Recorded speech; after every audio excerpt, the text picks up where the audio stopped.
पुरणपोळ्या.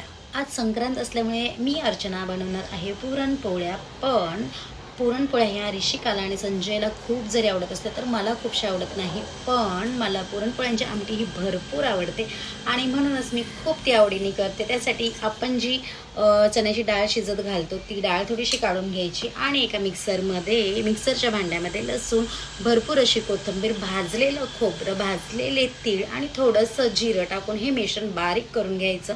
आणि हे आहे पुरणपोळ्यांसाठी जी डाळ शिजवतो त्याचं शिजवलेलं पाणी. हे खूप इम्पॉर्टंट असतं आणि त्याशिवाय आमटीला मजा येत नाही. सो गाईज, चल आता बघूया की मी ही आमटी कशा प्रकारे बनवते घाटी स्टाईलमध्ये. हो, कारण मी आहे सांगली सातारा भागातली. चला तर मग सुरुवात करूया तिळापासून. तीळ भाजून घ्यायचे. सुकं खोबरं मी ऑलरेडी भाजून ठेवलेलं होतं. एकीकडे गूळ टाकून डाळ पोळ्यांसाठी रेडी होत होती. विदाऊट गूळ टाकलेली डाळ शिजवलेली बाजूला काढून ठेवायची असते आमटीसाठी.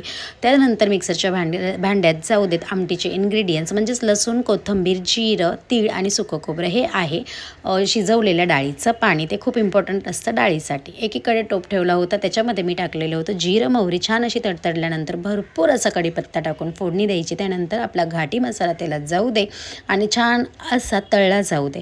झणझणीत जर तुम्हाला करायचं असेल तर भरपूर मसाला टाका. आम्हाला सगळ्यांनाच तिखट आवडते, तुम्हाला माहिती आहे, आणि म्हणूनच झणझणीत असा मसाला टाकून तळल्यानंतर आपण जो मसाला मिक्सरमधून काढला आहे तो देखील तेलात टाकायचा आणि छान मिक्स करून घ्यायचं. चवीनुसार मीठ टाकायचं, मिक्स करून घ्यायचं आणि साईडनी जेव्हा मसाल्याला तेल सुटतं त्याच वेळेला आपण त्याच्यात 2 मिनिटांनी पाणी टाकायचं. हो, तेल सुटून द्यायचं. जर तुमच्या मसाल्याला तेल सुटलं नाही आणि आधीच जर पाणी टाकलं तर तुमची आमटी चांगली बनणार नाही. त्यामुळे मसाला छान असा तेलात भाजून घ्यायचाच आणि मग अंदाजे आपण पाणी टाकायचं.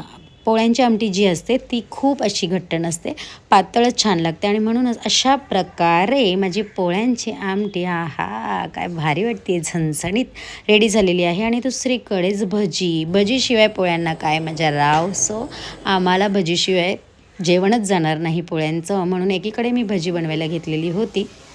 छान अशी खमंग भजी रेडी झालेली होती आणि त्यानंतर मी घेतल्या होत्या जेवताना गरम गरम पोळ्या बनवायला. हो, पोळ्या अशा टम्म छान फुगत होत्या आणि छान झाल्या होत्या. थोड्याशा गोड कमी झाल्या होत्या पण काही गरज नव्हती, कारण आम्ही त्यासोबत गुळवणी देखील करतो. दूध, तूप, गुळवणी आणि मस्त अशा कुरवड्या मी तळल्या होत्या. सो शेवटी मी ताटाचा फोटो काढायला विसरली, बट नेक्स्ट टाईम नक्की काढेल. तर तुम्ही देखील अशी आमटी ट्राय करा. बाय.